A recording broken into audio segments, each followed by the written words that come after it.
이십니다. 주님은 우리의 참 방패가 되어주시고 우리의 피난처가 되어주시고 우리의 하나님이 되어주시고 우리의 피할 바위가 되어주시고 우리의 산성이 되어주심을 저희가 기억합니다. 주님께서 우리 삶 속에서 참 이전에 그리고 오늘도 그리고 앞으로 저희가 알 수 없는 모든 일 가운데에 온전히 저희를 구원하시고 그리고 함께 하시며 사랑으로 저희를 붙드시는 주님을 인하여서 주님을 깊이 있게 사랑하며 감사를 주께 올려드리기 원합니다. 하나님 아버지, 저희 삶 속에서 계속해서 주께서 우리를 구원하시며 우리와 함께 하시며 우리의 하나님이 되시는 그 사건들을 말씀 가운데에서 그리고 삶 가운데에서 지속적으로 경험할 수 있도록 하여 주시고 주님께서 우리 삶 속에서 함께 하심을 인하여서 우리가 참 기뻐하며 그리고 힘있게 이 땅을 살아가게 될 수 있도록 하여 주시기를 간절히 간구드립니다. 주님께서는 우리를 고아와 같이 내버려두지 않겠다고 하셨사오니 하나님께서 당신의 사랑하는 아들과 딸로 삼은 우리들을 당신의 교회로 불러주신 우리들을 아버지 하나님께서는 우리와 항상 동행하여 주시기를 다시 한번 간절히 간구드립니다. 하나님, 이 아침 또한 주님 앞에 나와 말씀을 통하여서 주님께서 어떤 하나님이신지에 대해서 새롭게 또한 깨달아가기를 원합니다. 아버지께서 당신의 모습을 드러내 주시고 계시하신 이 말씀을 통하여 주님이 어떤 하나님이신지를 우리에게 알게 하여 주시옵소서.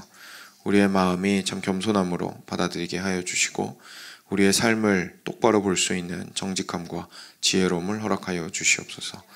그리고 주님을 향한 깊은 사랑으로 말미암아 주님을 기쁘시게 하며 주님을 기뻐하는 그 방향으로 저희의 인생의 방향을 틀기를 두려워하지 않고 그 길로 갈 수 있는 힘을 허락하여 주시기를 간절히 간구드립니다. 감사하며 우리 주 예수 그리스도의 이름으로 기도드렸습니다. 아멘.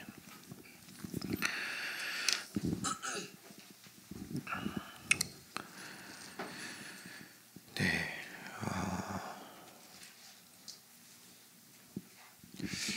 이사야서가 아니죠. 열왕기상 18장 16절부터 같이 보겠습니다.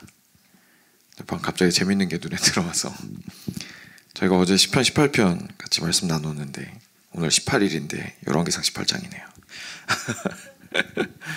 네, 별 의미는 없지만 재밌어서 갑자기 웃음이 나왔습니다. 열왕기상 18장 16절부터 29절까지 같이 교독하겠습니다. 제가 먼저 한 절 읽겠습니다. 오바댜가 가서 아합을 만나 그에게 말하매 아합이 엘리야를 만나러 가다가 엘리야를 볼 때에 아합이 그에게 이르되 이스라엘을 괴롭게 하는 자여 너냐. 그가 대답하되 내가 이스라엘을 괴롭게 한 것이 아니라 당신과 당신의 아버지의 집이 괴롭게 하였으니 이는 여호와의 명령을 버렸고 당신이 바알들을 따랐습니다.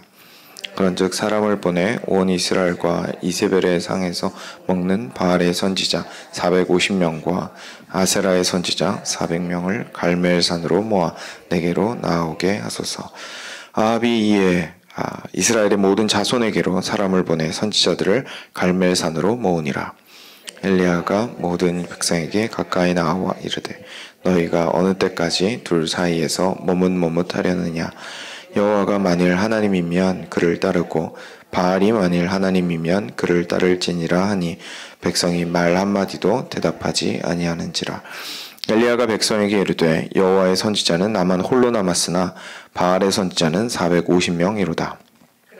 송아지 둘을 우리에게 가져오게 하고 그들은 송아지 한 마리를 택하여 각을 떠서 나무 위에 놓고 불은 붙이지 말며 나도 송아지 한 마리를 잡아 나무 위에 놓고 불은 붙이지 않고 너희는 너희 신의 이름을 부르라. 나는 여호와의 이름을 부르리니 이에 불로 응답하는 신 그가 하나님이니라.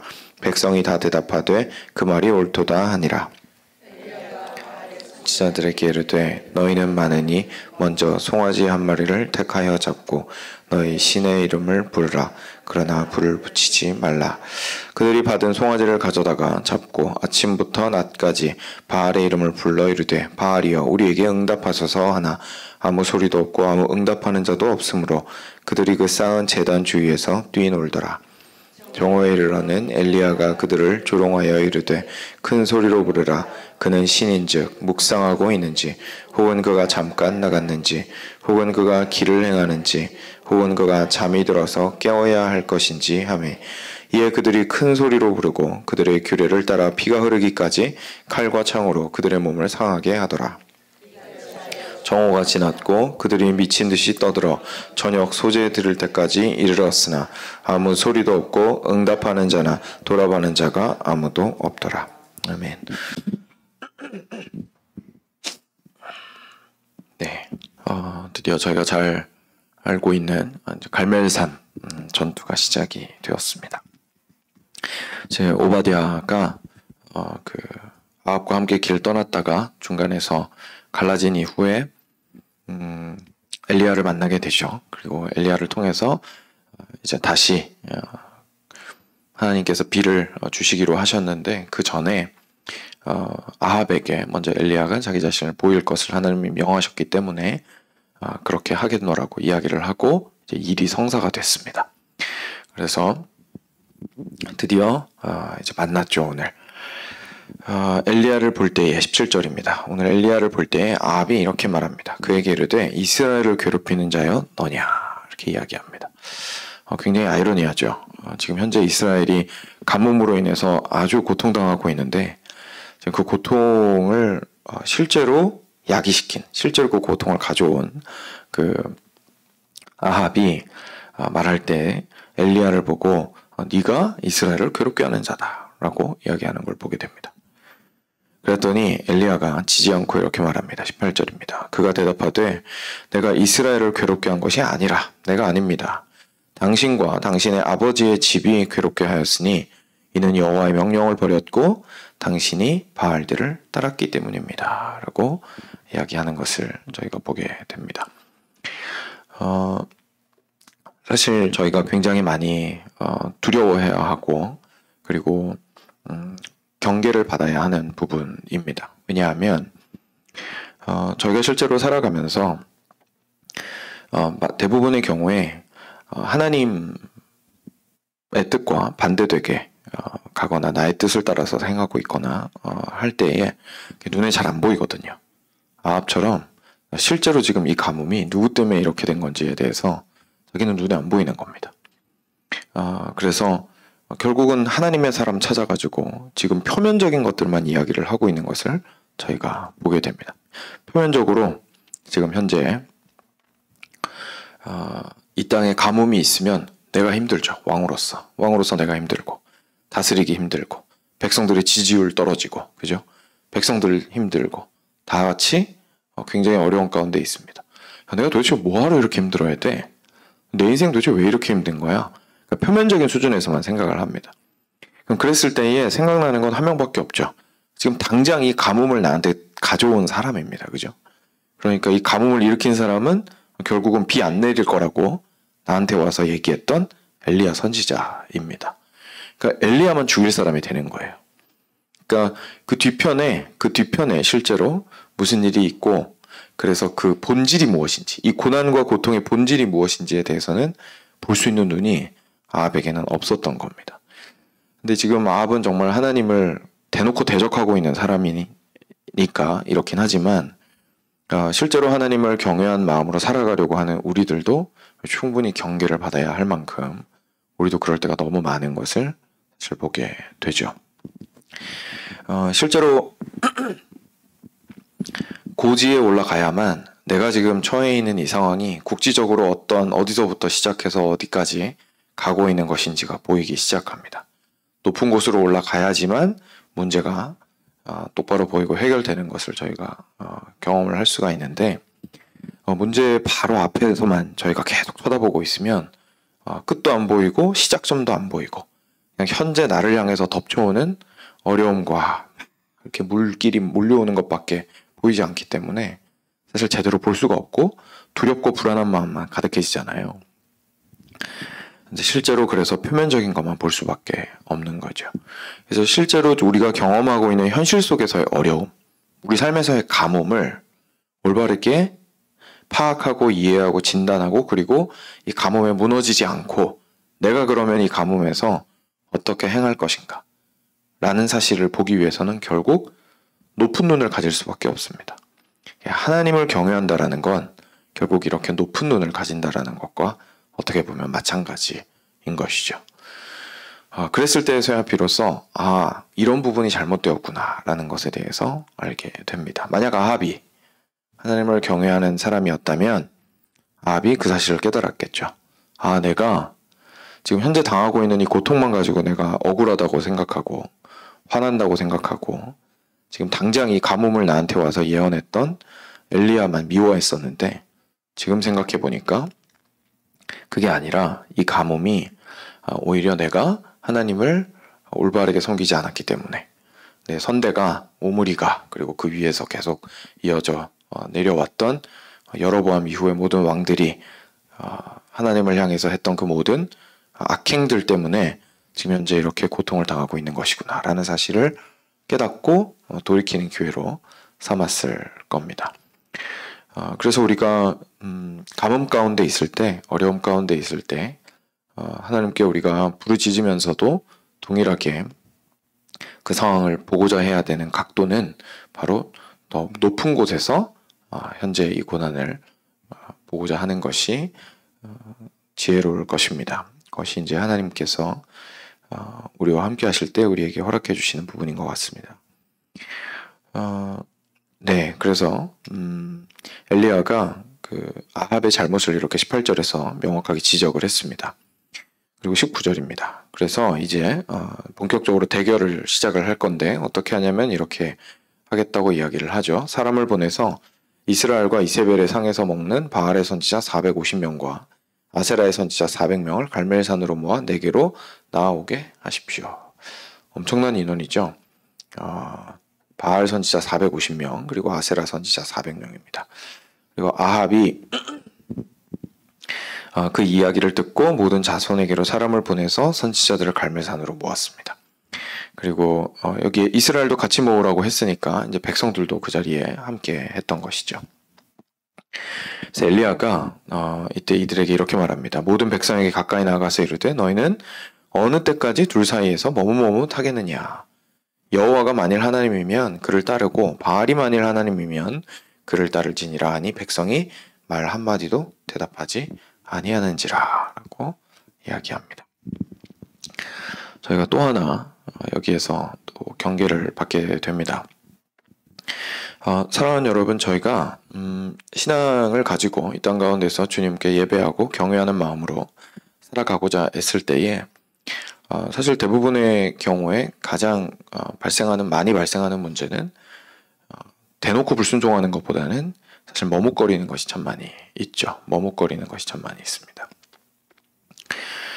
이 머뭇거림이라는 것은 결국 이제 적극적으로 응답하지 않는 것이죠. 내 안에서 있는 그 하나님을 향해서 하나님께서 나에게 무언가를 요구하실 때 거기에서 적극적으로 화답하지 않는 겁니다.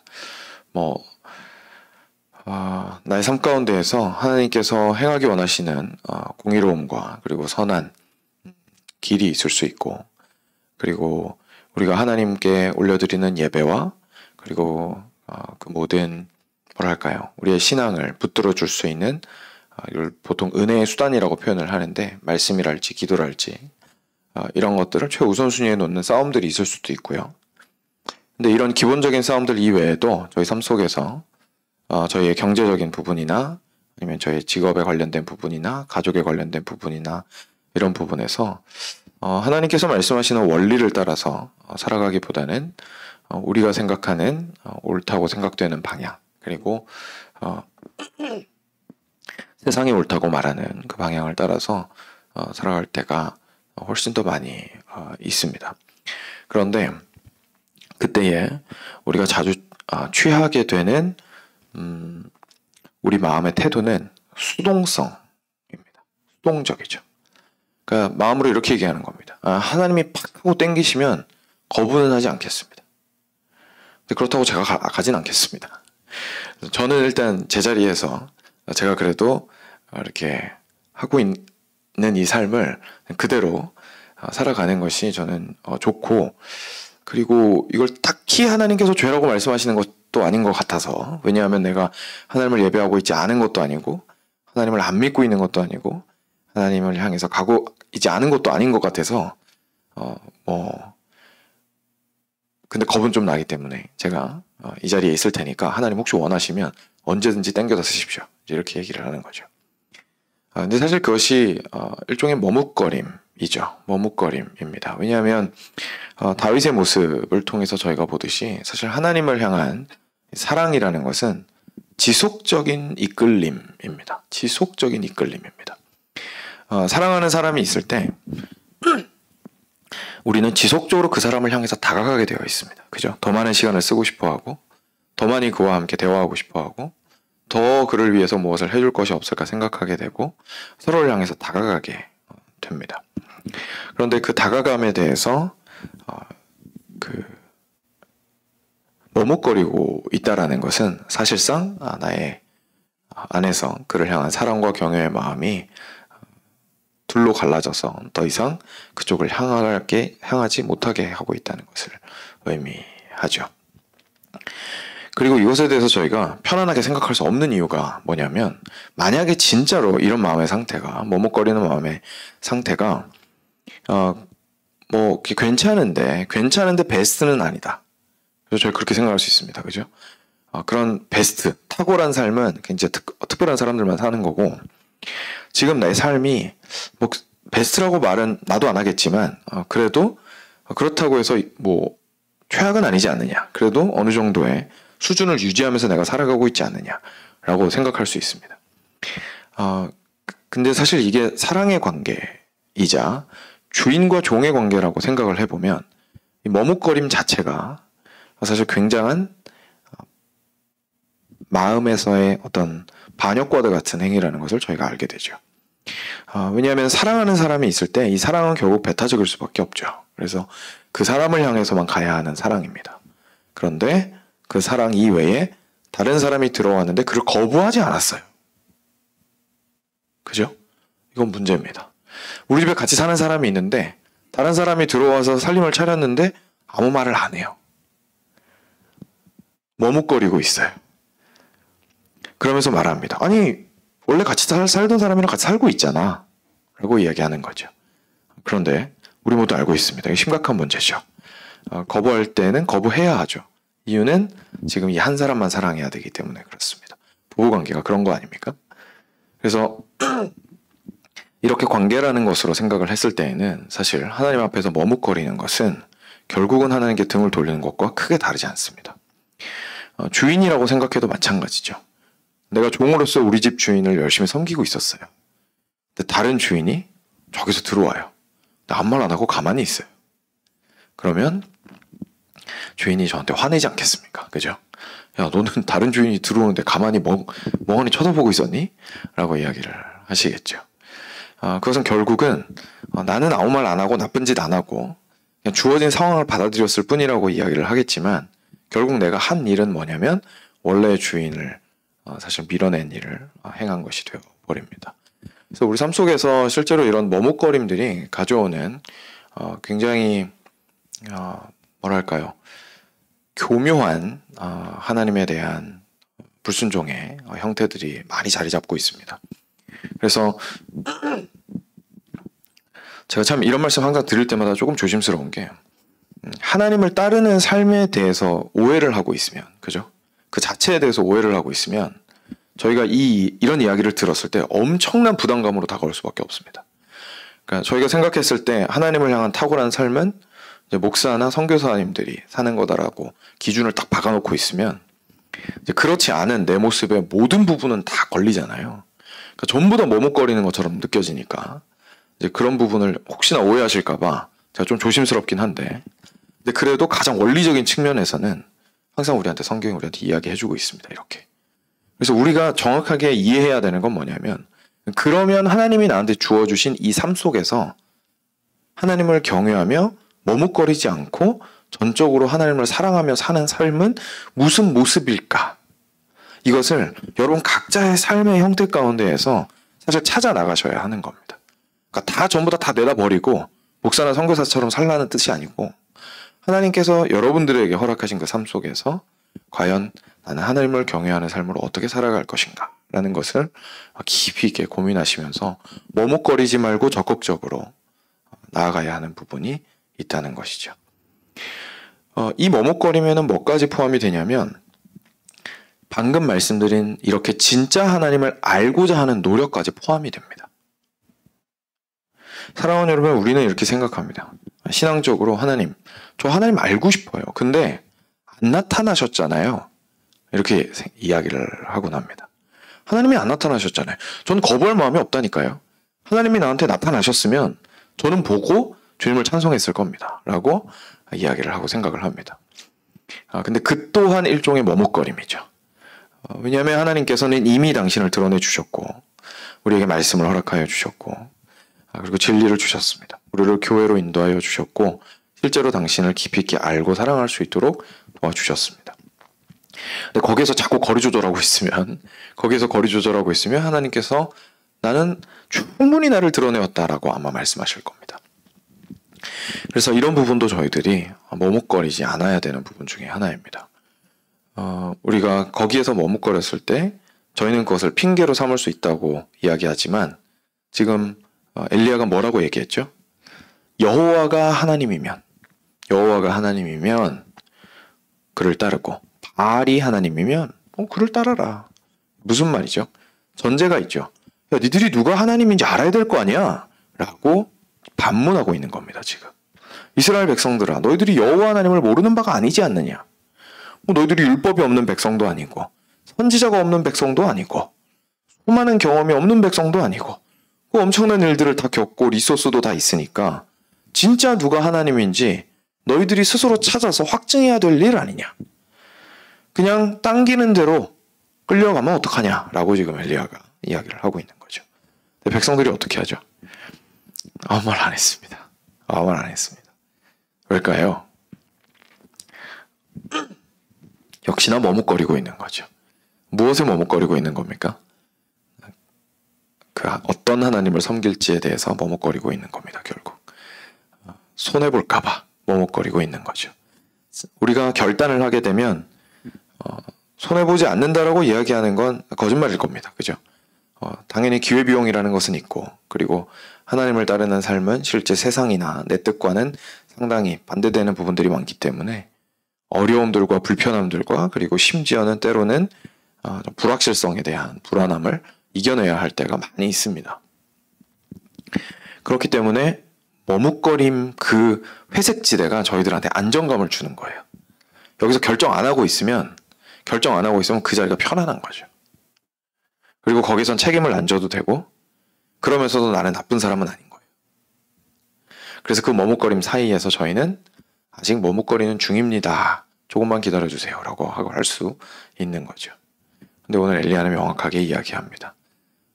아니 그래 인생은 과정으로서 살아가는 건 맞지만 누굴 섬길지는 그렇게 머뭇거리면 안 되는 일 아니겠느냐.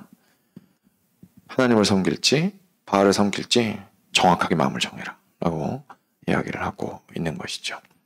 우리 예수님께서도 예할 것은 예하고 아니오할 것은 아니오하라고 말씀하셨습니다. 우리 삶 속에서 우리가 알아가고자 하는 노력, 하나님이 진짜로 하나님이 누구시며 성경이 말하는 하나님이 누구시며 그리고 그 하나님을 따라서 살아가는 삶은 어떤 모습인지에 대해서 알아가려고 하는 노력, 그리고 그 길대로 살아가고자 하는 마음, 그리고 그 마음에서 끝나지 않고 실제로 구체적인 결단으로 이루어지는 것이 저희에게는 꼭 필요합니다. 꼭 필요합니다.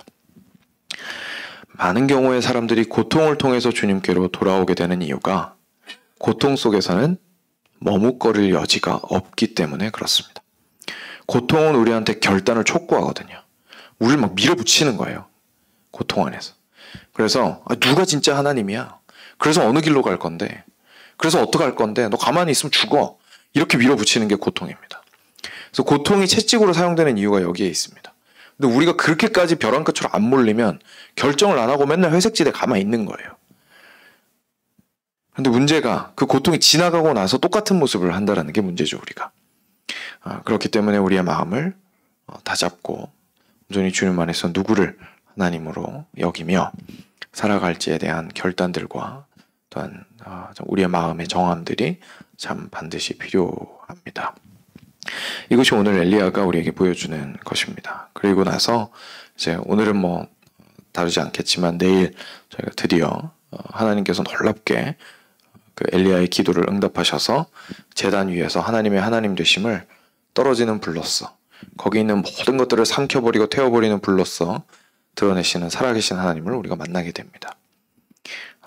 그때는 정말로 하나님의 이름을 부를 수밖에 없을 겁니다. 실제 우리에게도 그런 하나님이 주어졌습니다. 그게 바로 예수님입니다. 그렇기 때문에 예수님을 우리가 볼 때마다 우리는 하나님이 누구신지를 알게 되고 우리가 어떤 삶을 살아가야 하는지를 알게 됩니다.